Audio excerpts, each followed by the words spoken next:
गुजरात की जामनगर उत्तर विधानसभा की विधायक रिवाबा जाडेजा अचानक अपने इलाके में बन रही एक सड़क का काम देखने पहुंच गई।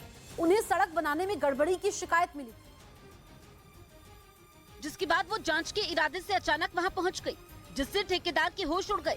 जैसे ही रिवाबा उस इलाके में पहुंची, आसपास के लोग भी रोड बनने में गड़बड़ी की शिकायत करने जमा हो गए, जिसके बाद सड़क बनाने वाले ठेकेदार को जवाब देते तक नहीं बना। इसके बाद तो रिवाबा ने ठेकेदार से सड़क खुदवाकर उसकी गुणवत्ता की जांच करने को कहा, जिसमें फेल होने पर उसे वही जबरदस्त फटकार भी लगाई। उधर पाकिस्तान में महंगाई से जूझ रही जनता को हिंदुस्तान की याद आ गई। वहां के लोग अपने नेताओं को खुलकर भ्रष्ट कह रहे हैं।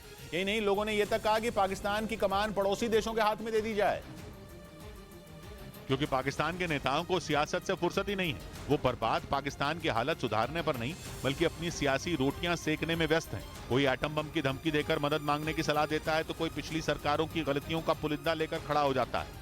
और इन सबके बीच महंगाई की चक्की में पिसती आम जनता का गुस्सा सातवें आसमान तक पहुंच गया। वो पड़ोसी देश हिंदुस्तान में लोगों की स्थिति को लालच भरी नजरों से देखने लगी। कुछ लोगों ने तो ये तक कह दिया कि वो मुसलमान खुशकिस्मत थे जो बंटवारे के समय पाकिस्तान नहीं आए। हिंदुस्तान के मुसलमान डेफिनेटली ये सोचते होंगे कि शुक्र है हम इस मुल्क के साथ नहीं मिल गए। पाकिस्तान में महंगाई रोजाना रिकॉर्ड तोड़ रही है और आटे, तेल, सब्जी, दूध, हर चीज की कीमत कई गुना बढ़ चुकी है। किसी पड़ोसी देश से मदद मिलने की भी उम्मीद नहीं है। IMF भी शर्तों पर शर्तें लगाए जा रहा है,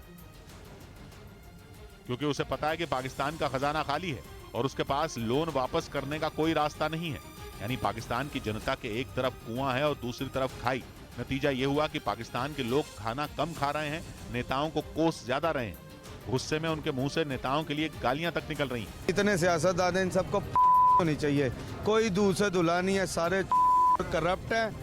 यानी पाकिस्तानी नेताओं की शराफत का नकाब वहां की जनता ही उतार रही है। उसे पता है कि पाकिस्तान का बेड़ा गर्क करने वाले उनके अपने नेता हैं, जिन्होंने खुद के आराम और कुर्सी के लिए तो सारी मेहनत की, लेकिन पाकिस्तान की तरक्की के लिए नहीं। नतीजा ये हुआ कि कोई देश पाकिस्तान में निवेश ही नहीं करना चाहता, जिसकी वजह से वहां रोजगार के अवसर जीरो के बराबर हो गए। और अब तो 2 वक्त की रोटी का जुगाड़ करना भी मुश्किल हो गया है। लेकिन ऐसे हालात में भी पाकिस्तान के नेता अपनी सियासत चमका रहे हैं। मरियम नवाज के एक दिन पहले आए बयान से तो लोग कुछ ज्यादा ही नाराज दिखे, क्योंकि अपने बयान में उन्होंने पाकिस्तान को मुश्किल से निकालने का रास्ता नहीं बताया, बल्कि इमरान खान को नीचा दिखाया। और इसी बात पर लोग भड़क गए। वो मैडम साहिबा करवा के ऐसे आई हैं जैसे को किला फतह करके आई हैं। मरियम नवाज पर लोग इसलिए भी भड़के क्योंकि पिछले कई महीनों से वो मुल्क से बाहर थी और अचानक आकर वो इमरान सरकार पर बरस पड़ी। पाकिस्तान के लोग वहां के दूसरे नेताओं पर इसी तरह भड़के और बार बार ये जाहिर करने की कोशिश की कि अगर वो हिंदुस्तान में होते तो उनकी ये दुर्दशा न होती। और वहां के लोगों की इस बदहाली की बड़ी वजह भी है। पाकिस्तान की आर्थिक हालत इतनी खराब हो गई कि महज 15 दिनों के बाद पाकिस्तान के वजूद पर ही खतरा है। इसीलिए वहां के प्रधानमंत्री शहबाज शरीफ ने इमरान खान जैसे कट्टर दुश्मन को मिलने के लिए बुला लिया। लेकिन ये मुलाकात तुरंत नहीं होगी, बल्कि इसके लिए 7 फरवरी का दिन तय हुआ है। न्यूज़ 18 इंडिया की web series FIR number 208 streaming now.